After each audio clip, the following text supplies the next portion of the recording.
Convido a igreja a abrir as suas Bíblias. Evangelho segundo Lucas, capítulo 12, de 22 a 32. A seguir, dirigiu-se Jesus a seus discípulos, dizendo: Por isso eu vos advirto, não andeis ansiosos pela vossa vida quanto ao que haveis de comer, nem pelo vosso corpo quanto ao que haveis de vestir. Porque a vida é mais do que o alimento, e o corpo é mais do que as vestes. Observai os corvos, os quais não semeiam, nem ceifam, não têm despensa nem celeiros, todavia Deus os sustenta.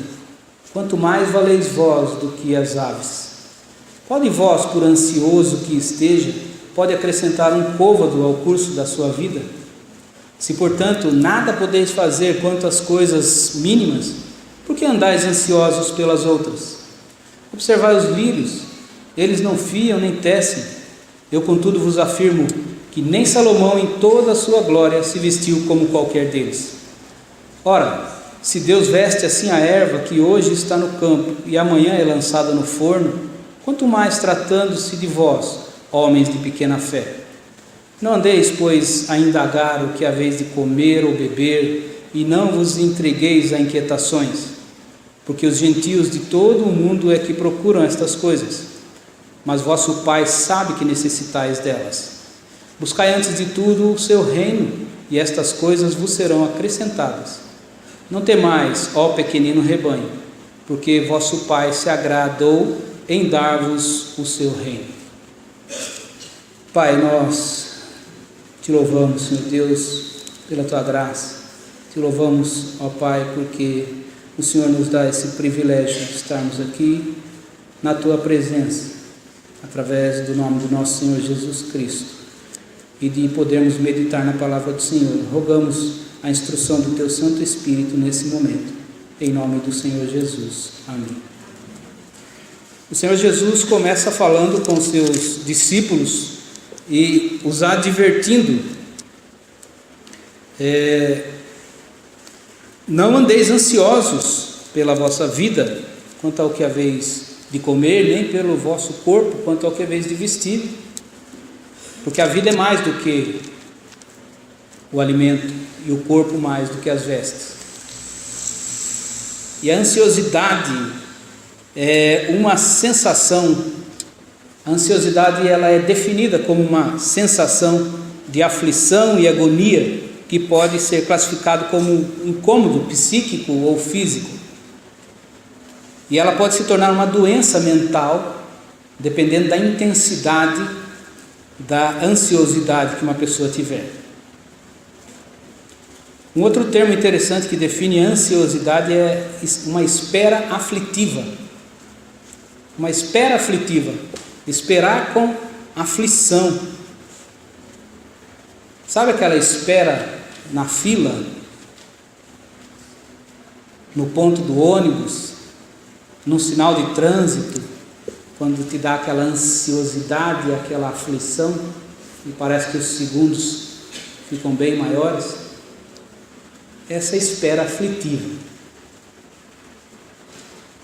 Ao contrário disso, o salmista, no Salmo 40, versículo 1, diz: Esperei confiantemente pelo Senhor, e Ele se inclinou para mim e me ouviu quando clamei por socorro. Esperei confiantemente, ou esperei pacientemente, em outra versão. Não é uma espera aflitiva, ao contrário da ansiosidade, que é uma espera aflitiva. Aquele que espera no Senhor deve esperar confiantemente, pacientemente. Essa é a advertência do Senhor Jesus. Estarmos ansiosos pelo sustento diário mostra que não estamos conectados ou não estamos discernindo o reino de Deus, ou não estamos vislumbrando o reino de Deus, olhando para o reino de Deus. Há uma incompatibilidade nesse comportamento daquele que está ansioso pela sua subsistência, o suprimento das suas necessidades terrenas.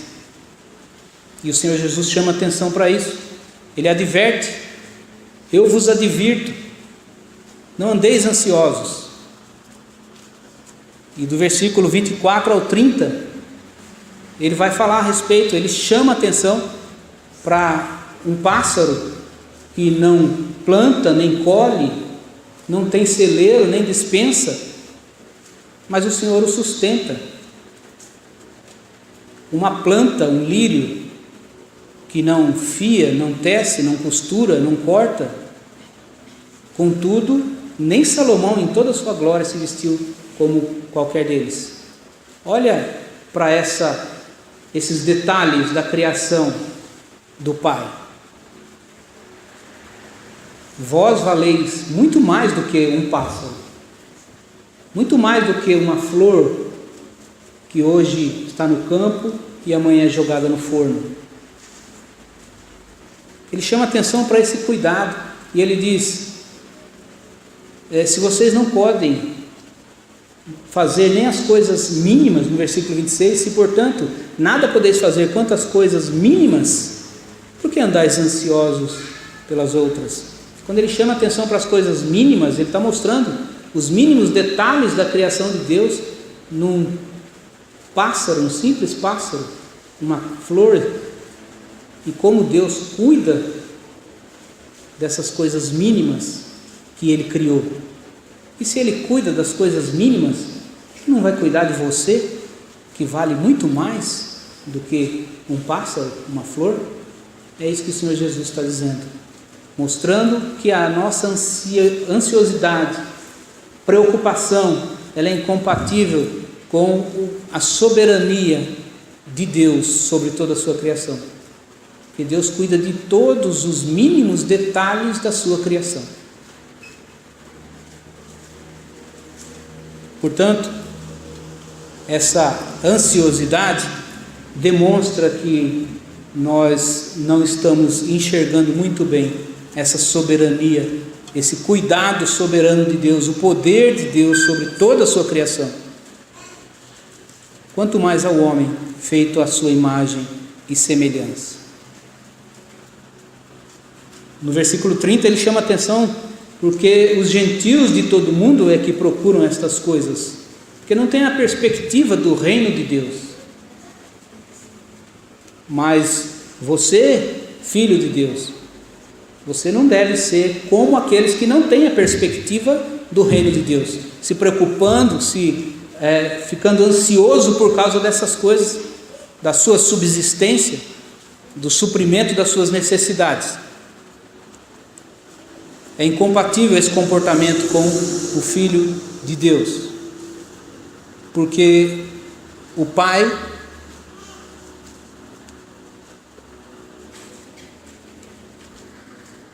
Ele cuida de todos os detalhes. E a diferença, no versículo 32, nós vamos perceber: não temais, ó pequenino rebanho, porque vosso Pai se agradou em dar-vos o seu reino.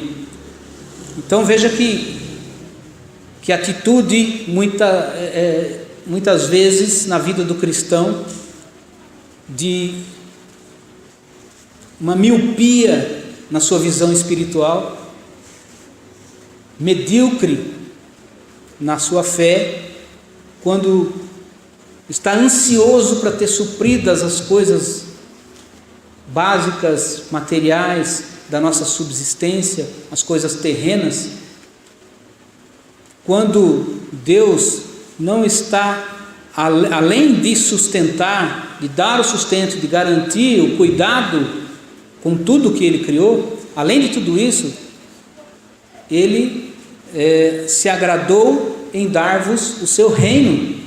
É isso que o Senhor Jesus está chamando a atenção. Vocês não fiquem ansiosos por causa dessas coisas que vocês têm necessidade, porque Deus, Ele não só sustenta vocês com todas essas coisas, mas muito além de tudo isso, Ele se agradou em dar-vos o seu reino. E Ele diz: buscai antes de tudo o reino de Deus. Ele direciona o nosso olhar para o reino de Deus, tira o nosso olhar do plano terreno das nossas necessidades cotidianas e direciona o nosso olhar para o reino de Deus, para que nós possamos ter noção, para que nós possamos vislumbrar o reino de Deus. E aí a gente pergunta: o que é o reino de Deus? Chamando a nossa atenção para nós, assim como o Senhor Jesus adverte, buscar o reino de Deus, olharmos para o reino de Deus, nós nos perguntamos: o que é o reino de Deus? O reino de Deus tem um sentido de o reinado do Senhor. Não é um reino com aspectos político, geográfico, ideológico. Não, é um reino espiritual. Como o Senhor Jesus diz: o meu reino não é deste mundo.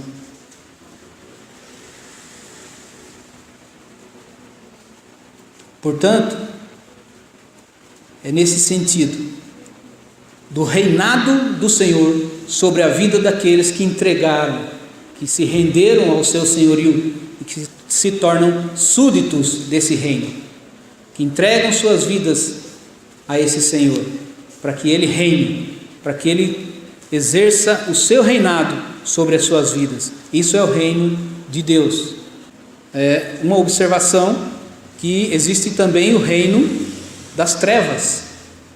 Então o reino de Deus é em oposição ao reino das trevas, como é citado em Colossenses 1,13, onde o apóstolo diz: Ele nos libertou do império das trevas e nos transportou para o reino do Filho do seu amor. Uma oposição. Ele nos libertou do reino das trevas e nos transportou para o reino do Filho, para o reino de Deus. Esse é o reino de Deus, um reino espiritual, um reino onde aqueles que foram libertados do império das trevas, do reino das trevas, se tornam então súditos desse reino, do reino de Deus, servos do Senhor Jesus. E onde está esse reino? Outra pergunta. O Senhor Jesus, em Lucas 17, 21, diz: nem dirão ei-lo aqui, ou lá está, porque o reino de Deus está dentro de vós. O reino de Deus está dentro de vós. Em toda pessoa que se rendeu ao senhorio de Jesus Cristo, habita o Espírito Santo de Deus. E todo aquele no qual habita o Espírito Santo de Deus, ali está o reino de Deus. Onde está o reino de Deus? Em todo servo de Deus. O reino de Deus está dentro de vós.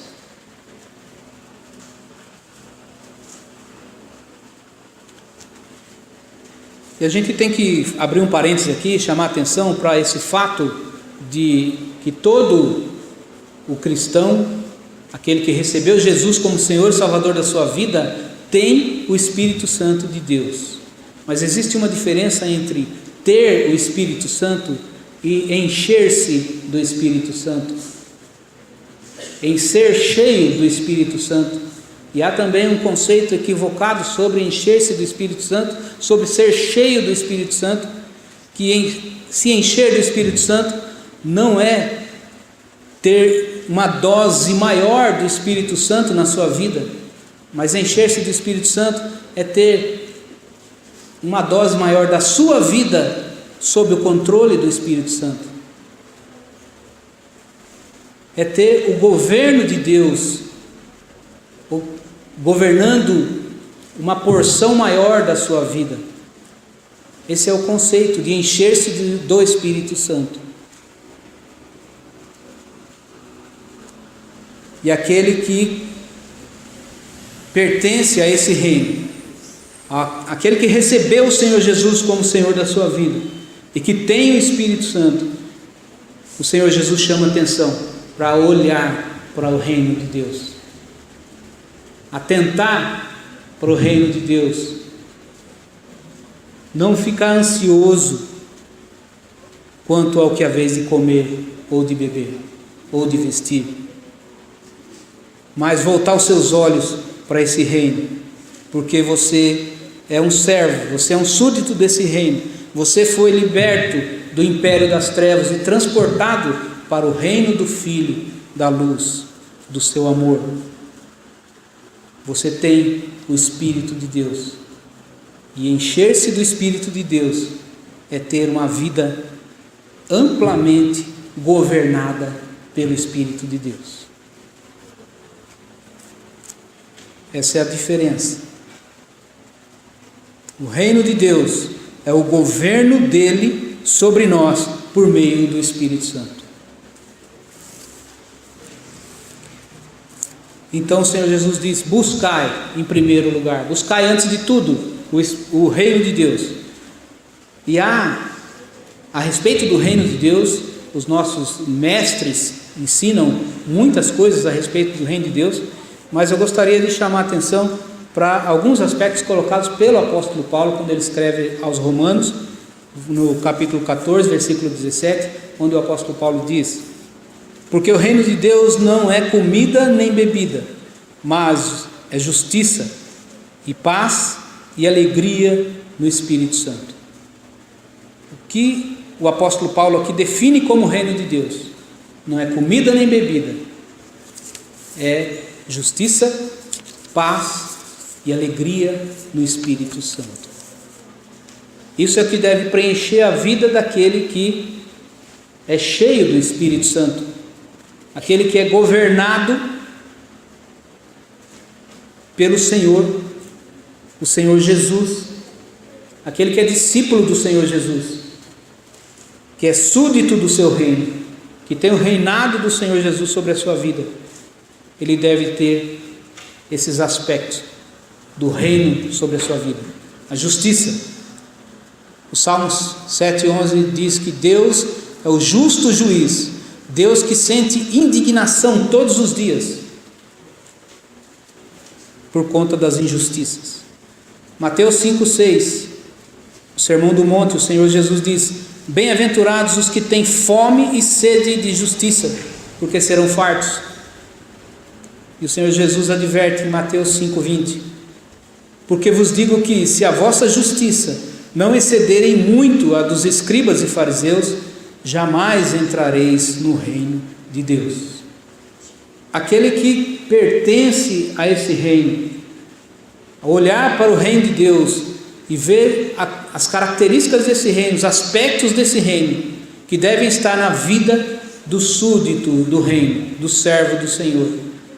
E nós devemos, assim como o Senhor, que é justo juiz e sente indignação, o servo do Senhor, ele sente indignação diante das injustiças, da injustiça social, da corrupção. E quando a gente fala de corrupção, a gente lembra da classe política, mas a corrupção de modo geral, na sociedade. E a justiça de Deus é a justiça perfeita e clara e límpida, que traz a verdade absoluta que o mundo rejeita. Isso deve causar indignação no servo de Deus. Aquele que tem fome e sede de justiça. Nós precisamos ter fome e sede de justiça, porque o Senhor Jesus adverte que se a nossa justiça não exceder em muito a dos escribas e fariseus, de modo nenhum, jamais entrareis no reino de Deus. Porque a justiça dos escribas e fariseus era baseada na lei morta, lei fria, no papel. Mas essa justiça de Deus é o espírito da lei, que Deus colocou no coração dos seus filhos, dos seus súditos. Colocarei a minha lei no seu coração. Então nós temos o espírito da lei, e nós temos isso no nosso coração, e nós nos indignamos com a injustiça, e nós temos fome e sede de justiça, porque nós pertencemos ao reino de Deus. O segundo aspecto que o apóstolo Paulo coloca é paz. O reino de Deus, além de ser justiça, ele é paz. E Romanos 5,1 diz: Justificados, pois, mediante a fé, temos paz com Deus por meio de nosso Senhor Jesus Cristo. Esse é um aspecto da paz. Justificados pela justiça de Deus cumprida em Cristo Jesus, nós fomos reconciliados. Isso significa temos paz com Deus. E essa paz precisa fazer diferença na nossa vida. Como chama a atenção em Colossenses 3,15: seja a paz de Cristo o árbitro em vosso coração, a qual também foste chamados em um só corpo, e sede agradecidos. Essa paz que há no coração daquele que é cheio do Espírito Santo, ela deve ser a paz de Cristo, o árbitro no seu coração. Quem tem arbitrado no nosso coração, nas nossas decisões, nas nossas dificuldades de relacionamento interpessoal? Quem tem sido o árbitro que tem determinado as nossas ações, nossas atitudes, a maneira de nos relacionarmos, de resolvermos as questões na nossa vida? Quem tem arbitrado? É a paz de Cristo? Aqueles que foram reconciliados e têm paz com Deus, têm que ter a paz de Cristo arbitrando no seu coração, decidindo com base nessa paz. 1 Pedro 3,11 ainda diz que aparte-se do mal, pratique o que é bom, busque a paz, empenhe-se por alcançá-la. É preciso empenhar-se para buscar essa paz. E Romanos 12,18 diz que, se possível, quando depender de vós, tende paz com todos os homens. No que depender de nós, nós temos que ter paz, nós temos que nos empenhar pela paz. Onde encontrar paz? No mundo tão carente de paz. O Senhor Jesus disse: eu vos dou a minha paz, não como o mundo a dá,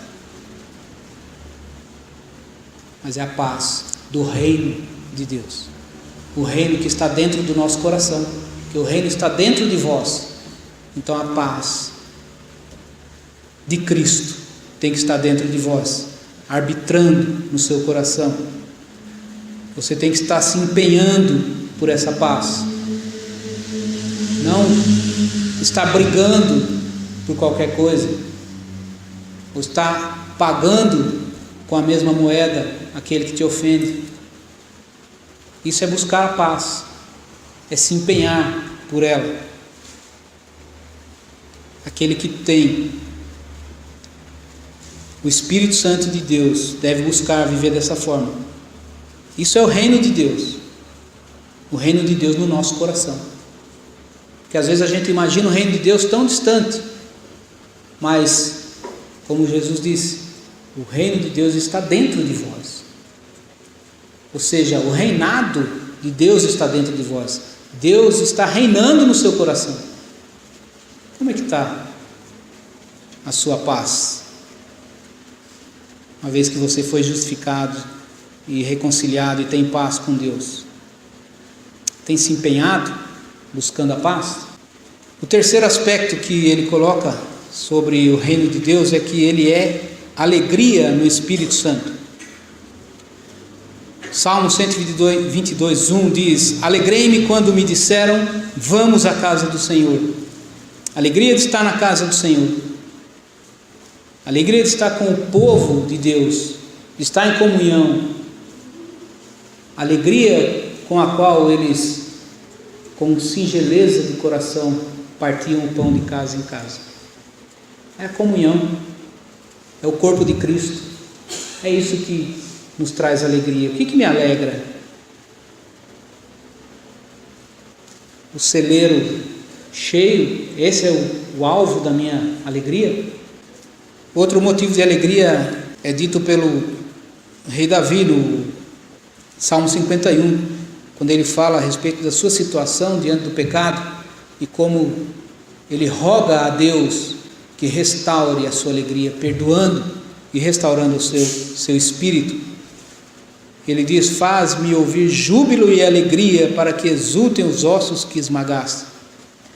Restitui-me a alegria da tua salvação e sustenta-me com um espírito voluntário. Ao contrário do pecado que produz tristeza no nosso espírito, o perdão de Deus traz alegria, alívio.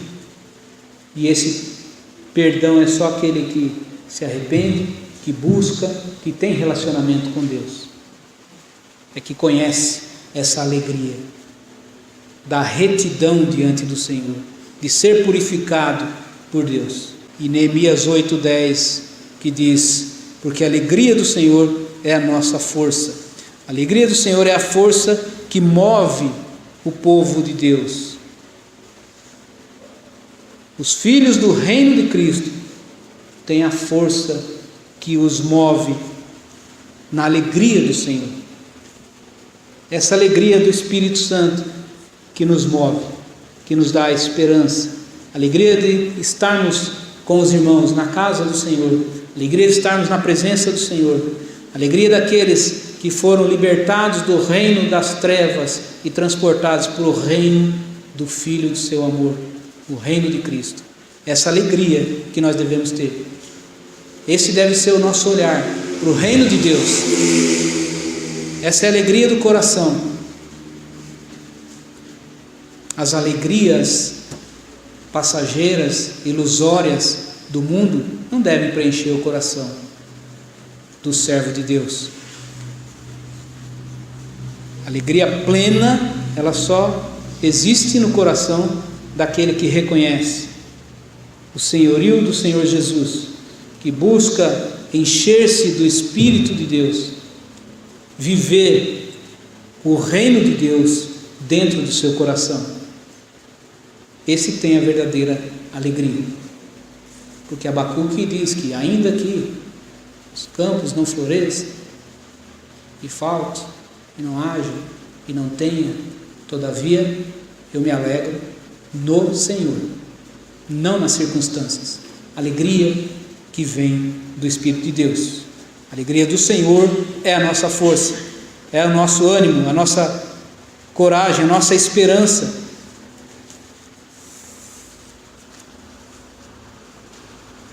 E para concluirmos então, como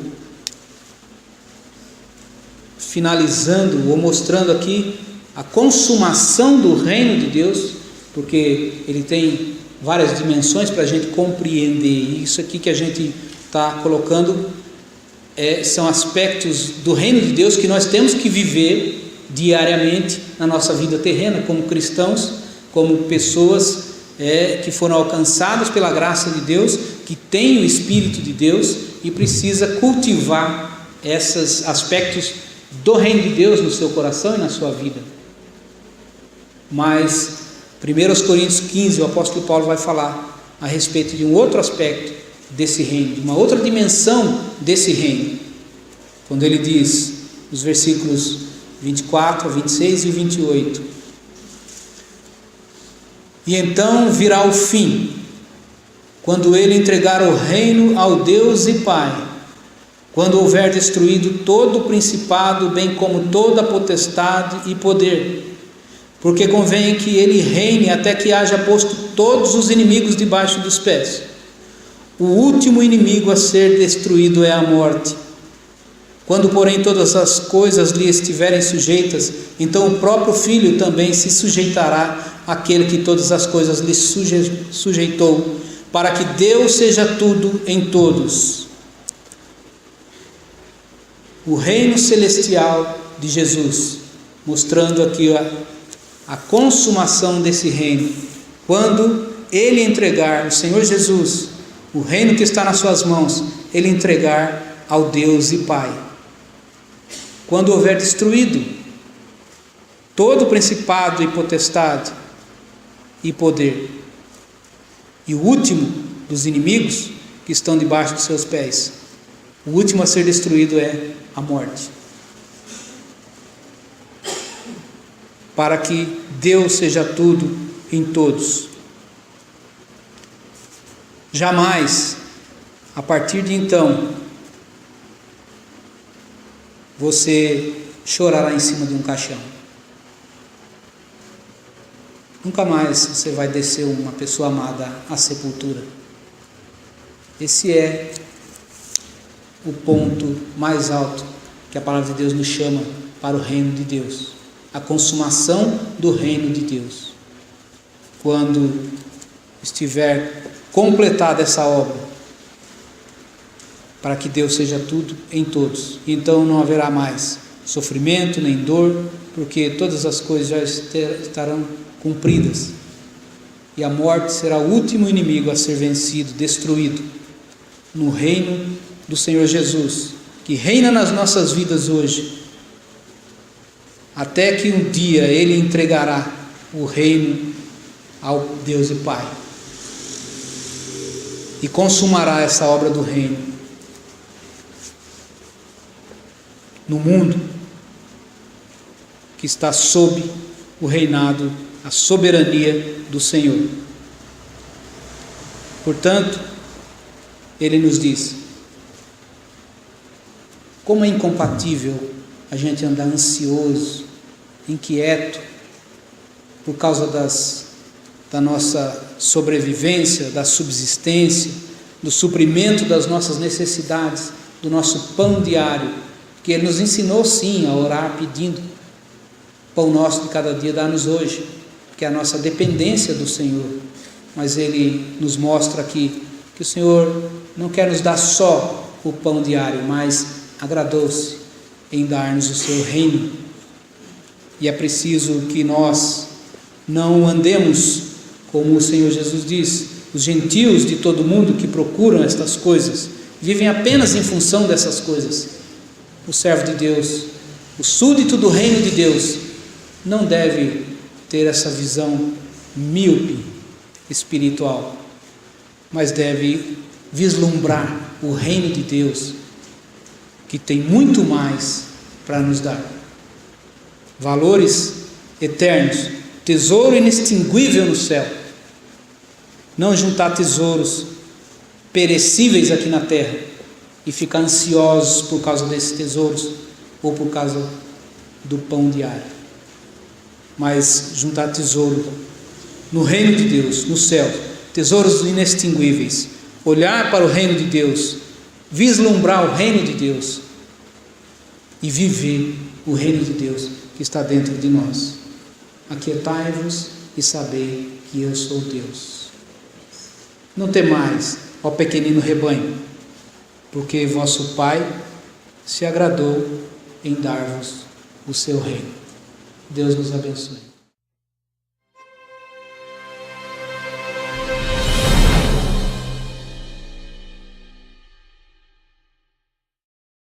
Olá, sou o pastor Joselmar e quero lhe fazer um convite muito especial.